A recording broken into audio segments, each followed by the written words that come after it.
उसके आगे के सूत्र में उन्होंने बोला, वासना रहित पुरुष सिंह को देख करके, जैसे वासना रहित पुरुष सिंह को देख करके विषय रूपी हाथी चुपचाप भाग जाते हैं, या वे असमर्थ होकर के चाटुकार की तरह उसकी सेवा करने लगते हैं। इसमें दो परिस्थितियां रखी गई हैं। एक, अगर विषय रूपी बाघ हमारे दिल और दिमाग को खा रहे हैं, डरा रहे हैं, पकड़ रहे हैं हमको, तो कल बात बोली गई थी कि जो विषयों से पहले दुख मानने लगता है उसमें, वो तो उनसे बचने का उपाय ढूंढेगा। जिसका मन अभी तक सुख मान रहा होगा तो क्या ढूंढेगा, सोचो। इसलिए गुरु बैठ के पहले यहाँ पर कुल राजा, कुल प्रजा, कुल सब संसार ये अभ्यास कराता है। सारे विषय निंदनीय है, विषय रस के कारण हम अपनी दुर्गति ही कराते हैं, विषय रस हमारे मृत्यु के कारण बनते हैं, हीनता दीनता के कारण बनते हैं। ऐसी समझ गुरु वैरागी की हमको देता है।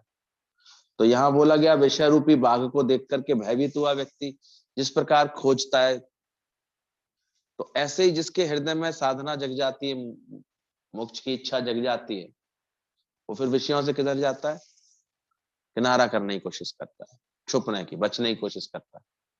वो फिर अपने को, जीवन को विषय रसों के बीच में डाले नहीं रखता, क्योंकि इसे साधना करनी है। वो छुपता है। इसलिए गुरुजी कहते हैं, पहले रेड लाइट तुमने दिखाई आज तक अपने मन को? ज्ञान तो अच्छा है, पर हम पूरे प्रोसेस से चलते कहाँ है? शुरू के कितने ही सालों गुरु कहते हैं, पहले रेड लाइट दिखा दो, क्या करोगे, कहाँ जाके क्या करोगे, कहाँ घूम के क्या करोगे, देख के करोगे क्या? इतना अंदर वाला तुम्हारा हो जाए पक्का। कहते थे सब वही पत्थर है, वही ईंट है, वही पानी है क्या? है क्या दुनिया का नजारा? भले पीछे कभी प्रारब्ध लेके जाएगी तुम्हारी कोई योज भरने की, लेकिन उसमें भी ज्ञानवान अंदर से पहले सावधान हो जाता है, समझ जाता है। अब दूसरी स्थिति बताइए, वासना रहित पुरुष सिंह को देख करके। जो पुरुष वासना रहित वास्तव में हो जाते हैं अभ्यास करके, वो शेर के समान हो जाते हैं। शिवोहम की गर्जना करते करते तुम्हारे अंदर भी क्या भाव आ जाता है, शेर शिवोहम की गर्जना निकलने लगती है। तो वासना रहित पुरुष सिंह को देख करके जैसे अब विषय रूपी हाथी छुपते फिरते हैं उससे। साधना, साधक की पहली स्थिति क्या है और सिद्ध की स्थिति क्या है, दोनों में ये अंतर है, समझने की बात। वहां स्थिति है कि पहले उससे इनसे डरना पड़ेगा, पीछे जब वो अपने शेर शिवोहम की गर्जना करने में समर्थ हो जाएगा तो अब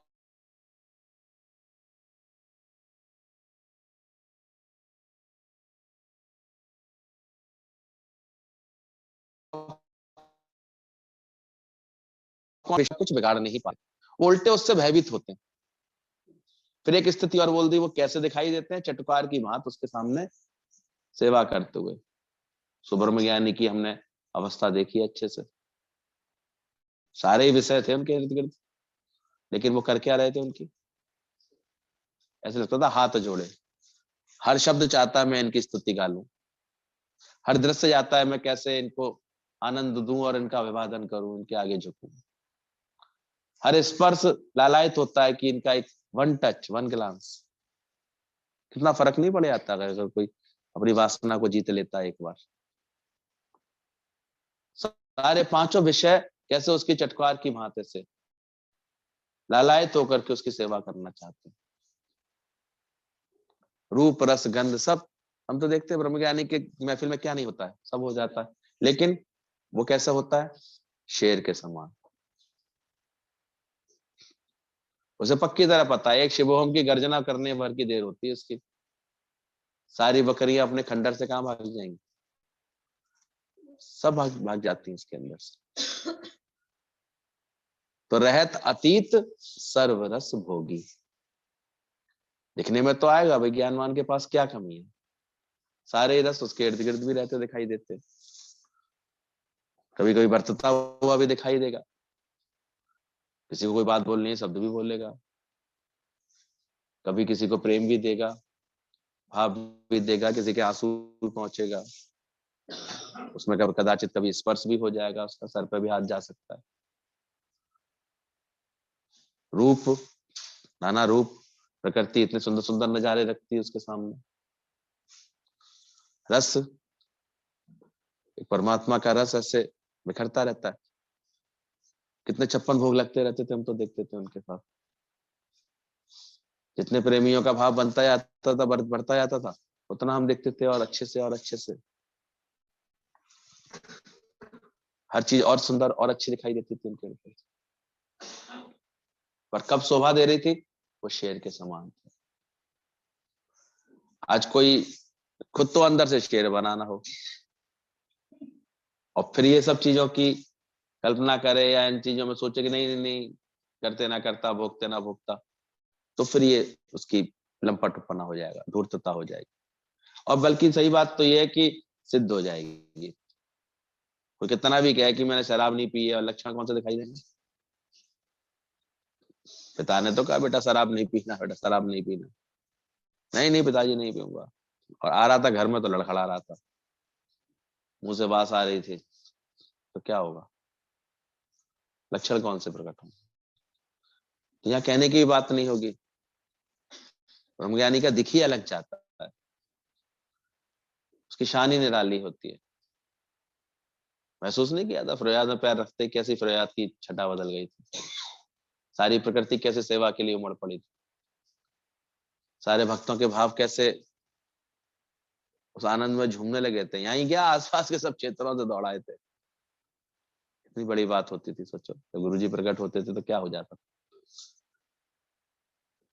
तो समझने में ये गुरु का जीवन सामने होता तो आज ये सब चीजें समझ में भी आ रही है कि वास्तव में जो वासना रहित सिंह है, पुरुष जो अपने पुरुषत्व में टिका हुआ है, पुरुष परमात्मा में टिका हुआ है, अपनी आत्मा में टिका हुआ है, उसके इर्द गिर्द बोला विषय रूपी हाथी चुपचाप भाग जाते।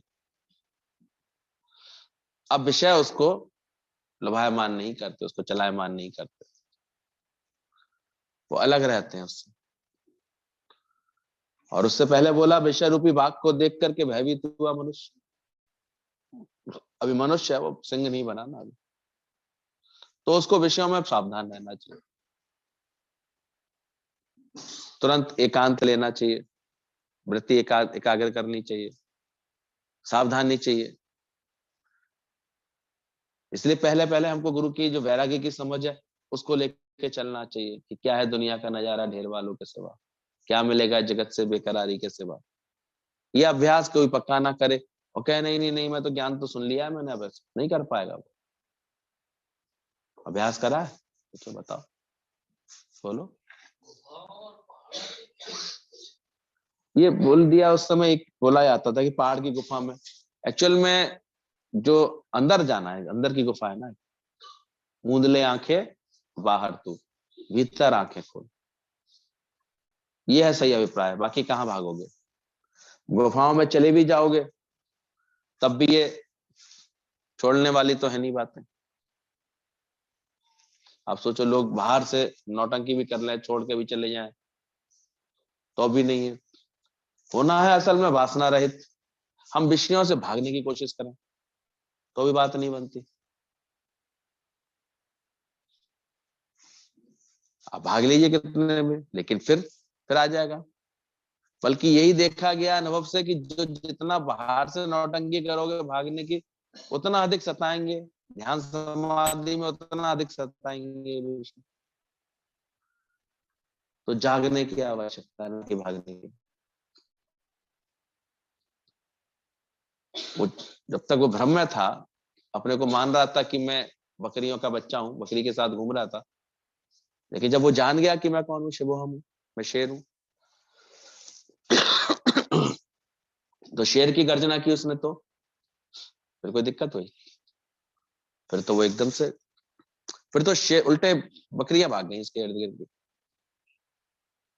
तो ऐसा ही होता है। हम जिस समय इस निष्ठा में जागने लगते हैं कि नहीं मैं शेर शिवम, मैं आत्म स्वरूप हूँ, इसलिए अभ्यास यही बार बार करना है, आत्मा बिन हर गाल को दिल से सदा नकार कर।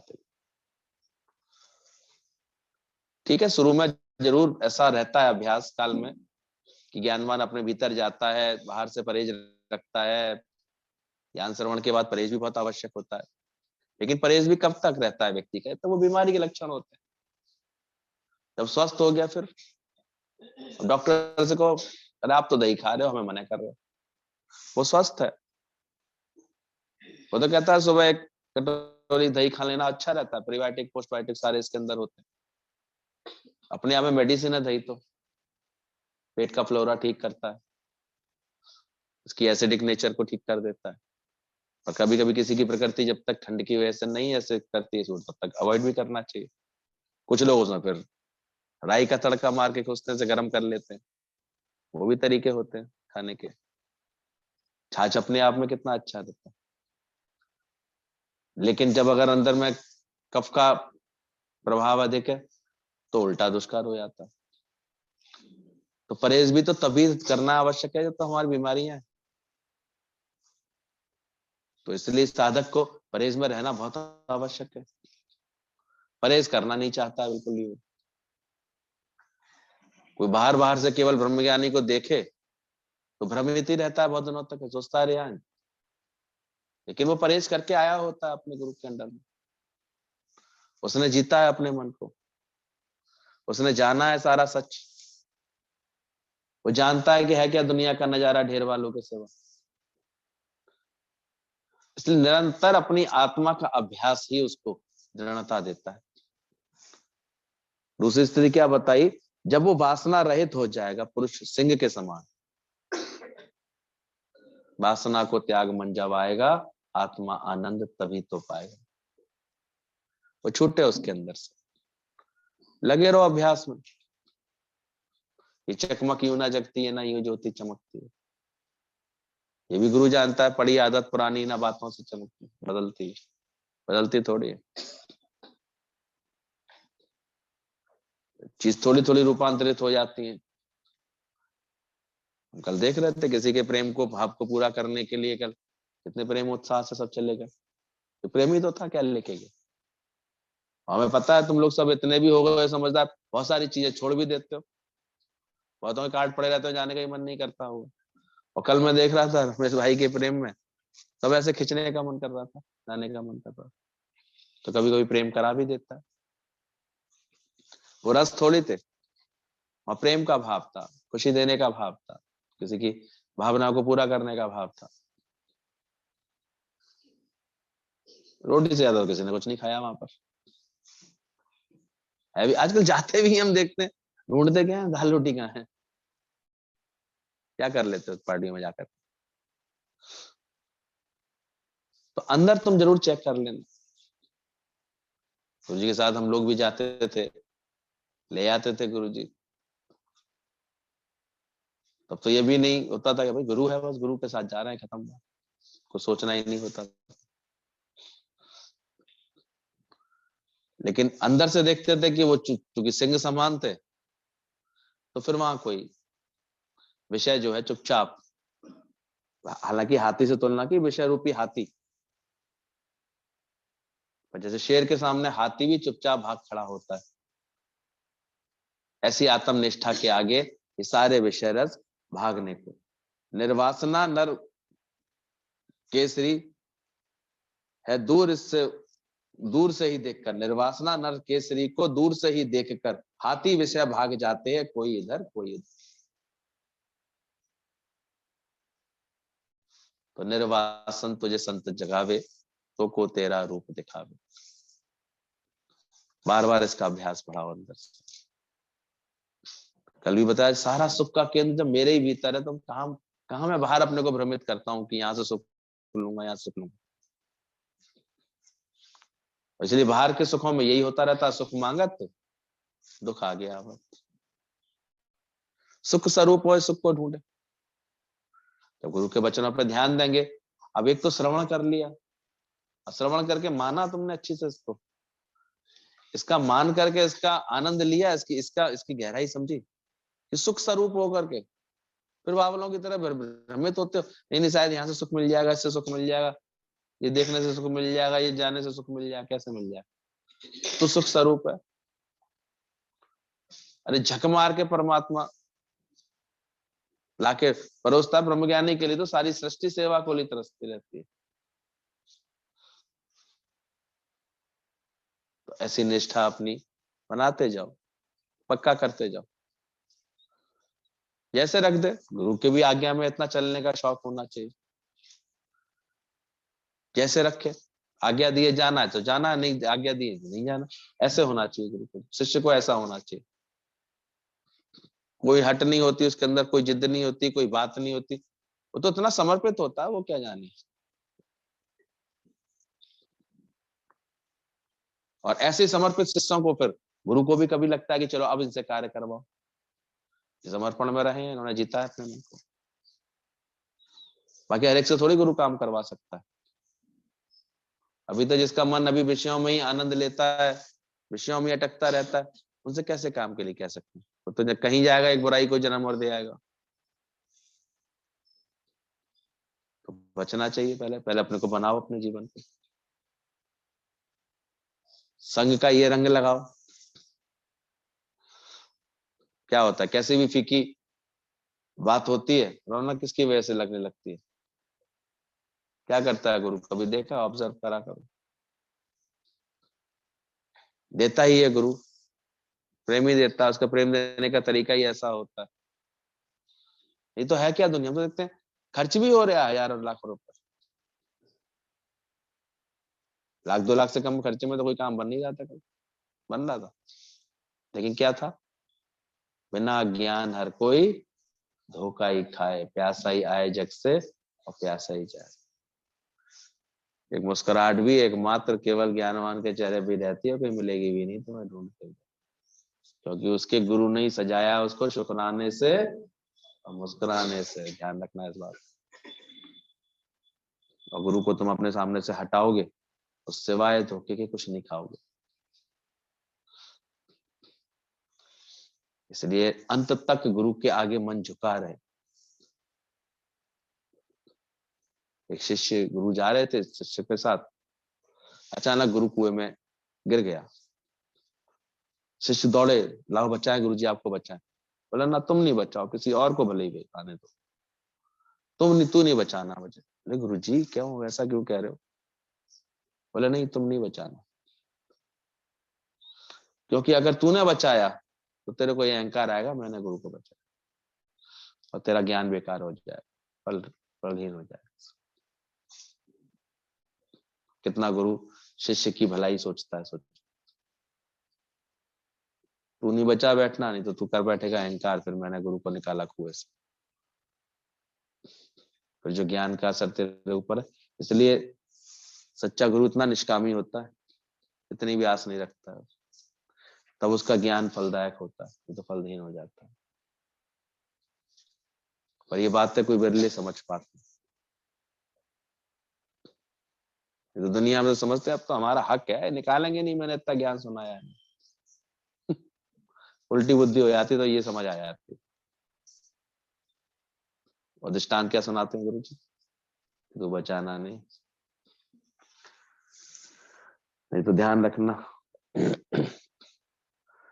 गुरु का ऋण अपने ऊपर अंत तक बना रहे, सर के ऊपर ये बनाए रखना चाहिए। नहीं तो मन बड़ा पाजी है, ये 2-4 गुरु के लिए सेवा के नाम पर कुछ करके बड़ी जल्दी ऋण मुक्त होकर के किनारा करता है। भाव बिगड़ने में देर नहीं लगती उसको। तो गुरु जी कहते थे अंत तक तुम्हारे ऊपर गुरु का ऋण रहे, ऐसा जतन करना। मतलब मन तुम्हारा भीगा रहे, मन नीवा रहे। मन नीवा रहेगा तो मति ऊंची रहेगी, नहीं तो भूलने में देर नहीं लगती। कहाँ लगते 2 मिनट में, ज्यादा थोड़ा साथ किया ज्यादा गुरु का, हम भी बाबा तुम भी बाबा, पानी कौन भर लावा, आ जाती है ऐसी, इस बुद्धि बन जाती है। गुरु का कुछ नहीं है इसमें, तुम्हारा बिगड़ने लगता है। ये ध्यान रखना, हम गुरु को अगर कदर करते हैं, गुरु की रेस्पेक्ट करते हैं, उसमें हमारा जीवन सदता है। हम गुरु को उसमें क्या दे देंगे, वो तो वैसे ही बना हुआ है, वो हमारा जीवन बनाता है। इसलिए हमें पल पल, हमें हर बात के अहंकार से बचाता है। वो अहंकार नहीं करने देना चाहता, इसलिए हमारी मति वो ऐसी बना देता है। कभी ये मत समझना कि तुमने कुछ किया है, ईश्वरी मर्जी से हो रहा है, ईश्वर के पास से हो रहा है। मैं ना कर बावरे खाली दोनों हाथ। इसलिए यहाँ सारी मेहनत इतनी गुरु की होती है कि वो हमारा मन सल कभी किसी बात का अहंकार ना करे, अभिमान ना करे। वो हमेशा यही समझे कि गुरु ना मिलते तो क्या होता। इसलिए गुरु की, और जब गुरु की लगन में इतना मन रहता है, प्रेम में मन रहता है, तो वही हमने देखा है फिर सही समझ अंदर से अपने आप आती है। समझ के साथ कार्य होता है। नहीं तो ये माया ऐसी है, बड़ी जल्दी बोल नहीं गया था वो कितनी जल्दी कि तू कौन कि मैं कौन। गुरु तो शिष्य गुरु तो ये सच्चा उपदेश देता था, उसको अभ्यास कराता था कि तू कौन और मैं कौन। ब्रह्म ज्ञान का अभ्यास यही है, इतना गुरु आत्मा में टिकाता है। लेकिन वो राजा शिष्य था, वो फिर भूल गया।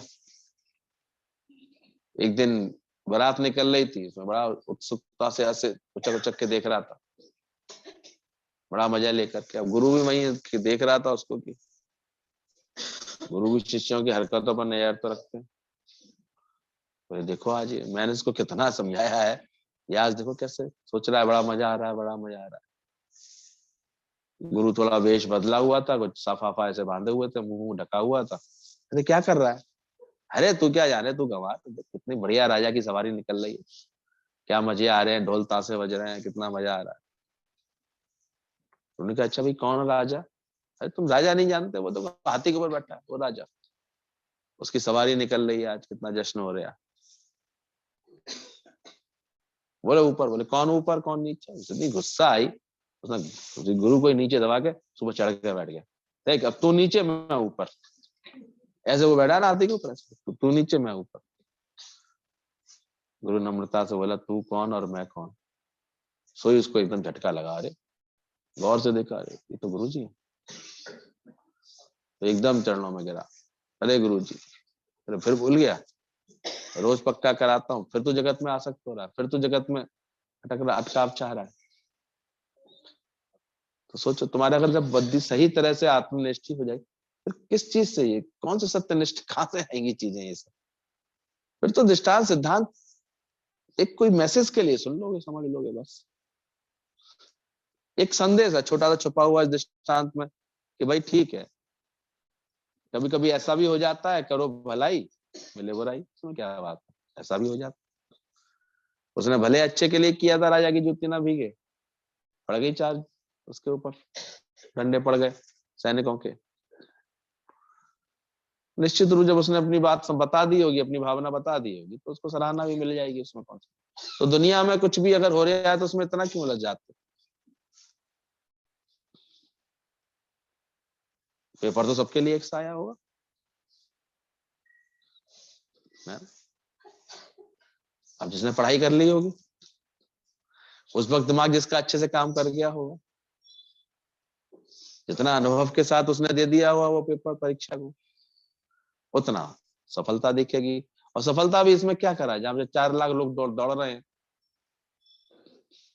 सब देखो इधर से नहीं, देखो जो जयपुर से भागी चली आ रही, वो दिल्ली से भागी चली आ रही, क्या वे टेट यहीं पे आके देना, यहीं मरना, और अपने अपने राज्य में दे लेती। नहीं, तो यूपी टेट ही है, वही इन्हें पार लगाया। चलो पढ़ाई की होगी तो पास भी हो जाओगे, उसमें डरने की क्या बात। ठीक है, लगे रहो, तुम एक अकेले थोड़ी हो,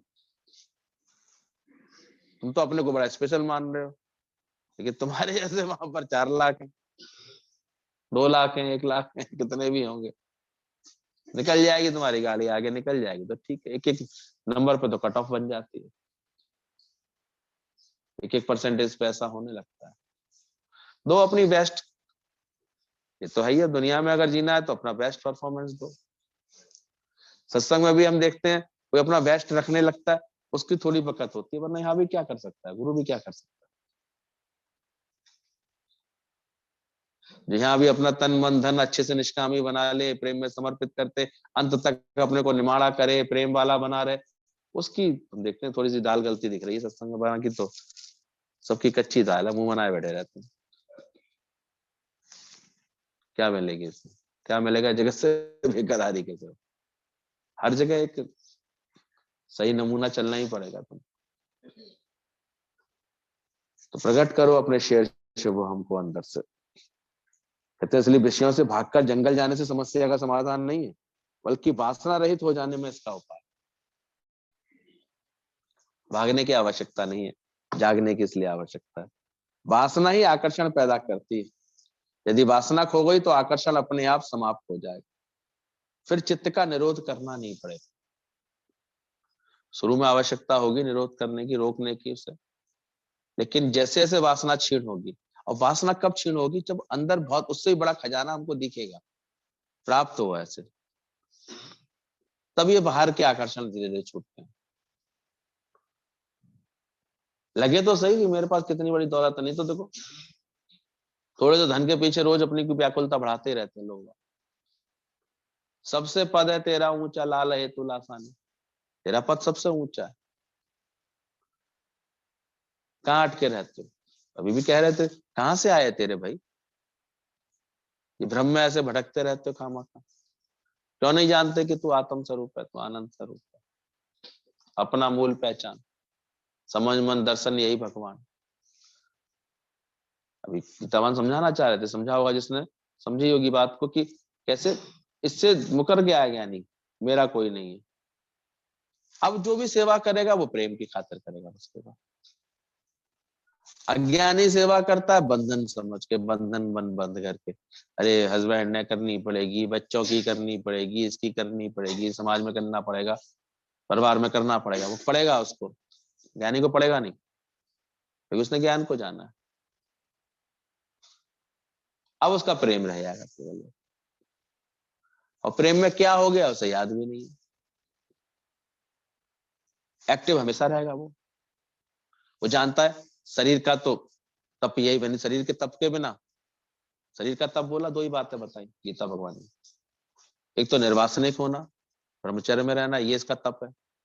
और दूसरा हर वक्त ये किसमें रहे, सेवा में, ये इसका तप है। जो निठल्ला होकर बैठाल देते हैं, शरीर का तप उस समय छूट जाता है। जहां भी परमात्मा रखे देखो, बस सेवा तुम्हारे सामने तुम्हारे आएंगी, तुम्हें करनी पड़ेगी, करनी चाहिए, ये तप है शरीर का। घर में फजीते क्यों है, आशा है जाग गई, सब अपने अपने हिस्से की सेवा करें आश्रम की तरह, तो हम देखते हैं बहुत शांति रहती है। नहीं तो एक एक रोटी के लिए फजीते से दिख रहे हैं घर घर में, कि तुम्हारे हाथ टूट गए, तो अपनी रोटी खुद बना लो, जाकर के प्रेम कर लो ऐसे, उल्टा किसी को पका के खिलाया। हम तो देखते हैं सत्संग की में तो रूह और शक्ति देता है और प्रेम देता है, तुम ही कर लो। बैठ करके उनसे मन चलाते रहते हो, निंदा करते रहते हो। बाकी सत्य तो ये है कि सब तुझको छोड़ कर देंगे, नाता ही तोड़ कर देंगे। जो रिश्ते बनाए तूने तुझे अंतर रुलाएंगे, इसमें कौन सा शक है? कब कितनी बार सुनाई जाए ये बात? तुम कब तक बेवकूफों की तरह झूठी आशा के सवाल ही रहोगे? एक बार को तुम्हारे सत्संग प्रेमी तुम्हारी फिर भी बात को बड़े प्रेम से सुन लेंगे, माने तुम्हारा बच्चा सुनेगा? सुनेगा कभी? फिर भी मुड़ फोड़ते रहोगे उसी से ही, सर टकराते रहते, मुड़ फोड़ते रहते। तो छोड़ो उसको, तुम ही युक्ति वाले बनो, तुम ही प्रेम देने वाले बनो। जितना प्रेम का दायरा बना लोगे अपने घर परिवार में, उतना तुम्हें आनंद आएगा। पर इस आशा के रहित कि वो तुम्हारी बात माने, इस उम्मीद से कि वो खुश हो जाए, छोड़ दो उस उम्मीद को। तुम जो भी करो अपने अंतःकरण की प्रसन्नता के लिए, तुमको तुमको खुद करके आनंद आए, बस इतना। ऐसा लगे तुमको कोई भी कर्म तुमसे हुआ है, किसके लिए हुआ है? अपने लिए। मैं ही उसकी चित्कार सुन करके रह नहीं पा रहा था, बस यही तो है। इतना ही अंतर है ज्ञानवान में। उससे कुछ भी हो रहा है, वो उसका आनंद बन जाता है, इसलिए खुशी बन जाती है। उसे बाद में कुछ बदले की इच्छा है ही नहीं। और अज्ञान क्या है? हर समय आस है, किसी के लिए कुछ कर रहे हैं तो यही फालतू की आस है कि कुछ तो हो रहा होगा ना, कुछ तो हो रहा होगा ना। और तुम्हारे मोह में अंधे हो, वो सताएगा ही तुम्हें, तुम क्या कर लोगे? वो कभी तुम्हें तो रिजल्ट अच्छा नहीं देगा। दूसरी कोई आंटी एक रोटी खिला देगी, उसे 4 बार थैंक यू कहेगा। तुम्हारे लिए तो नहीं करेगा। क्या करोगे तुम? पागलों की तरह मोह में अटके रहो, होते रहो परेशान। तो आज जाग जाओ ज्ञान समझ करके, तुम निष्काम हो जाओ। तुम ये जान जाओ कि तुम कुछ नहीं करते हो भगवान कि प्रेम में कुछ हो जाता। ये तन की तपस्या है जो ऑटोमेटिक मेरे को घर परिवार में कहीं रखा है भगवान ने, तो हो रही है, तो हो रही है, खत्म बात। तो मैं कर क्या रही हूँ? आपे आप होता प्यारे जो भी हो वनहार। गुरु जी कहते शुक्राने गाओ, घर में 4 बच्चे उनकी वजह से तुम सुबह जल्दी उठ जाते हो। शुक्राने गाओ कि उनकी वजह से तुम खाना पीना टाइम से बनाते हो। शुक्राने क्यों नहीं गाते इन बातों के? अकेले तो और कंगालपने से जंजालपना अच्छा होता है ना, अकेले तो और बेकार थे। पर तुम्हारा अहंकार किसी से प्रेम भी नहीं जीतने देता, किसी का टकराव पैदा कर देगा। आते कोई ना कोई डायलॉग ऐसा मार दोगे बढ़िया वाला, जो और मन खराब कर दो किसी का। ये वाणी की तपस्या आई, किसी को सुख देने वाली वाणी पहुंची, दी तुमने, बोला। किसी को प्रेम देने वाली बात कोई बोली, किसी को उमंग देने वाली बात बोली, पॉजिटिव किया किसी की बात को। ऐसे ये ज्ञान है। जो ऐसे आचरण सीख जाता है, ऐसे व्यवहार सीख जाता है, तो उसकी मान वाणी की और तन की तपस्या अपने आप सहज पूरी होती है, और बाकी काम तो उसकी निष्ठा करा देती है। ज्ञानी के मन सदा आनंद, अपने आप ही। बंधन कोई है ही नहीं उसके जीवन में, कोई बात है ही नहीं। उसको हर वक्त खुशी है, हर वक्त हंसी है उसके अंदर। तो चाह क्या करे वो किसी बात से? बोले दूध का फटना तो उसको सताएगा, जैसे पनीर के पराठे बनाना नहीं आए। तो इसलिए कैसी भी कोई बात बन के आती, ज्ञानी को तो संवारना आता है ना, तो परेशान रहेगा। तो अपने पार्ट पर तुम ज्ञानी हो सकते हो, दूसरे से उम्मीद मत कर बैठना गलती से। तुम्हारी अपनी लगन अच्छी होनी चाहिए, अपना अपना भाव अच्छा होना चाहिए। ऐसा अपना जीवन बना डालो।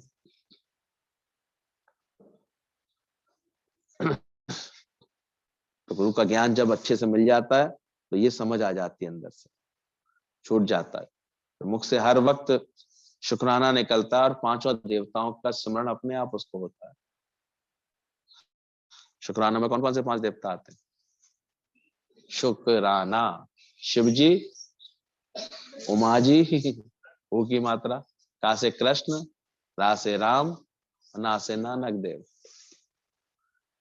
शुक्राना तुम्हारे हर वक्त जीवन में सजा रहे, हर हाल में सजा रहे। तुम देखो हर वक्त शुक्रानों में जी रहे। आज मौका देंगे दीदी, शुक्राना गा के दिखाना। कितना दिया है गुरु ने, कभी कुछ हिसाब है? कुछ कितना दे चुका है गुरु हमें? हम तो अपनी फटी झोली लिए घूमते रहते हैं, फिर कहते हैं है ही ना है ही ना है, बेकारी है। कितना दे चुका है गुरु, सोचो। दुनिया में जाओ, एक लेक्चर के ये लोग 500 रुपए, 1,000 रुपए लेते हैं। ये तनख्वाह इनकी जोड़ी जाए ना महीने की, कितने दिन रहे तुम एक लेक्चर के? बाकी तो बातें तो वही है कि हमें बहुत शोषण हो रहा है, हमारा शोषण हो रहा है। कितना पोषण हो रहा है वो नहीं बताते किसी को। हिसाब लगाओ, अगर 50,000 की तनख्वाह है और 5 दिन जाते हैं, और 3 घंटे भी काम मिल मुश्किल से हो जाए, तो बड़ी बात होती है। कितना हो गया लगा के बताना। उसके हिसाब से, उसके हिसाब से गुरु को क्या देते हो तुम? शुक्राना करो, इसलिए हंसता हूं। हर वक्त शुक्रानों में जियो, जीवन को अच्छा करो। गुरु से ये बात सीख लो अंदर से। व्यक्ति गया किसान जब खेत में, खेती कर रहा था, पुरुषार्थ कर रहा था, लेकिन अंदर से इतना ज्ञान था उसको, तो उसको एक मटकी मिली, मटकी में बहुत सारी असरफियां थी। असरफियां देखी उसने, तो उसको अंदर का विवेक जागृत था। बोले ये माया मुझे गिराने के लिए आई है, फंसाने के लिए आई। मैं अपनी मेहनत मजदूरी में संतुष्ट हूँ, इतना दिया है भगवान ने, बहुत है। मेहनत करता हूँ तो मिलता है, मुझे अच्छा लगता है। ये देखो मेरे से गड़ा हुआ मिल गया, क्या करूंगा इसको? वो वही मट्टी डाल करके चला आया, इसको ढक के चला आया। घर पर आया, पत्नी हालचाल पूछती थी, दिन भर क्या रहा कैसा रहा। बोला अरे आज तो बड़े गजब की बात हो गई। बोले क्या हो गया? ऐसे ऐसे एक खुद कर रहा था, खेत जोत रहा था, तो हल मेरा टकराया, मैंने खोल के देखा तो उसमें ऐसे इतना बड़ा मटका रखा था, उसमें किन्नियां रखी सोने का, इतना पैसे भरे भरे पड़े थे। बोले अरे इतने सारे मिले, लाए नहीं तुम? अरे बोले क्या करना, अपनी शांति भंग करनी है, जानते नहीं गुरु इतना समझाते, माया ज्यादा, माया माया से शांति भंग होगी, क्या करना। हम लोग संतुष्ट हैं, खाना पीना सब मिल ही रहा है, खेती से सब हो जाता है, भगवान का भजन कर। अब एक चोर आया हुआ था उस दिन उनके घर में, उसने उनकी कहानी सुनी, चुपचाप सोच रहा था कब सो रहे हैं इनकी, तो सुनने की आवाज सुनाई दे रही थी उसे। उसने कहा जी तो बड़े बेवकूफ है, इनके घर में क्या मिलेगा, ये तो इनका सोने से भरा मटका मिला भी, उसे भी ये छोड़ आया, वहीं की वहीं दबा के चला आया ये। और उसका लालच जाग गया, वो वहां चला गया उसके। अब गया, उसने खोदा, मटका मिला उसको, मिला तो लेकिन उसमें हाथ डाला उसने तो बर्रियां निकली उसके लिए, बर्रियां काटने लगी उसे। वो अंदर और चढ़ गया, बोले इतना मुझे बेवकूफ बनाया, इसका मतलब कह रहा था सोने के सिक्के बर्रियां भर के रख गया है मेरे को बेवकूफ बनाने के लिए, और मुझे ही कहानी सुना रहा था बैठ करके, ताकि मैं बर्रियों से मुझे कटवा दे। अब उसने जो है उसको ढक्कन से ढक करके मटके को ले आया, और ला करके उसके छप्पर में छेद करके ऊपर से मटका उल्टा कर दिया।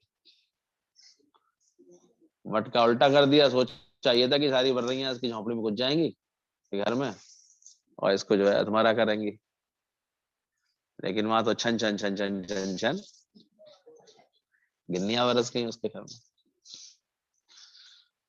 उसने देखा, उठ के थी गिन्नियां कहाँ से बरस रही, देखा ऊपर से वही मटका उल्टा लटका हुआ था।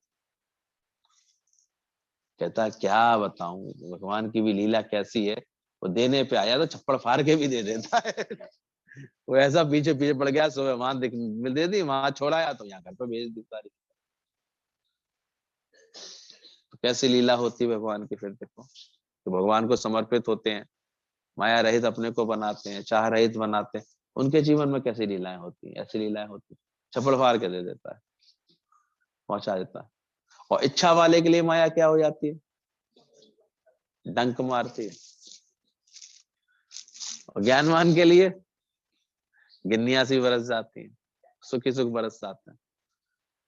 तो ज्ञानी के मन तो ध्यान रखना, तुम्हें भी अगर माया काटे, जैसे दुख दे परेशानी दे, तो समझ जाना,